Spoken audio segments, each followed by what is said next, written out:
Peningkatan produksi dan produktivitas tanaman padi terus dilakukan dengan berbagai upaya.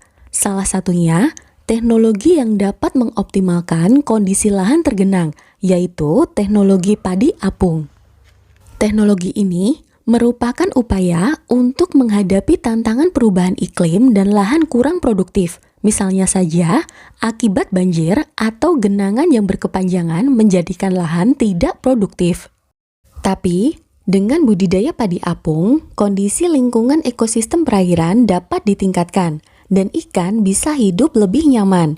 Rakit pada budidaya padi apung ini dibuat menggunakan styrofoam tebal yang digabungkan menjadi 2 lapisan. Sebelum digunakan, styrofoam ini dilubangi sesuai dengan ukuran pot yang akan digunakan. Melubangi styrofoam tebal ini cukup menguras energi dan waktu pembuatan, dan pembuatan rakit menjadi tahapan proses yang memakan waktu paling lama. Lalu, jarak tanam antar rumpun diatur saat proses melubangi. Jarak tanam pada budidaya padi apung ini adalah 20 x 20 cm. Secara teknis, rakit apung ini bisa digunakan dalam jangka waktu 4-6 kali musim tanam. Rakit dipasang dan diikatkan pada tiang pancang supaya tidak berpindah tempat. Jika tidak ditempatkan pada tiang yang statis, rakit apung ini sangat mudah bergeser sesuai dengan arah angin maupun aliran air. Sembari menyiapkan rakit apung, media tanam disiapkan. Campuran media tanam berupa pupuk organik, tanah, dan bahan lain yang dapat meningkatkan kesuburan dan porositas media tanam.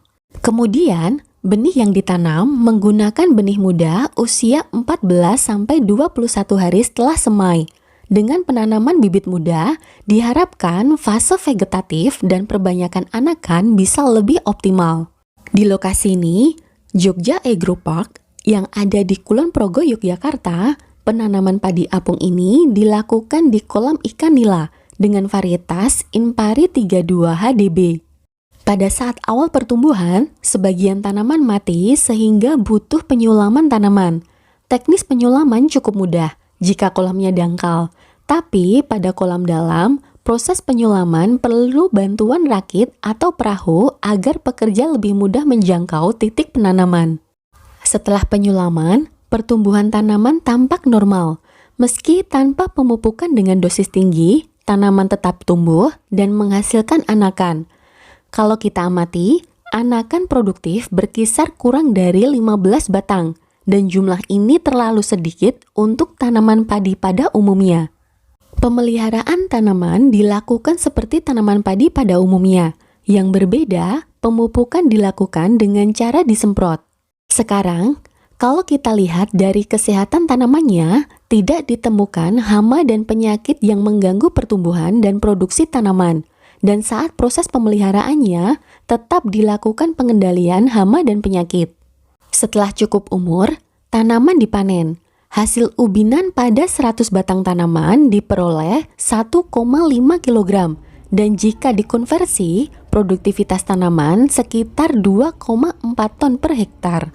Pada budidaya ini, pertumbuhan tanaman yang kurang maksimal mungkin disebabkan kurangnya nutrisi yang didapat dari media tanam.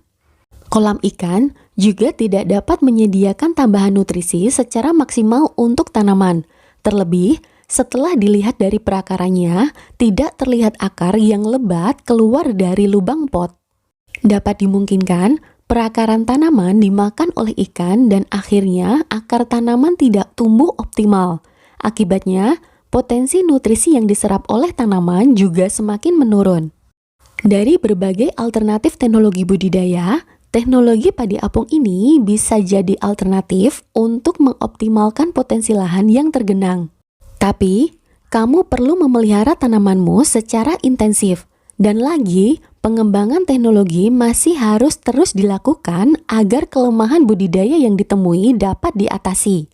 Jika kekurangan teknologi ini bisa diminimalisir, produktivitasnya tentu akan bisa lebih baik. Semoga bermanfaat info kali ini dan ketemu lagi di video berikutnya.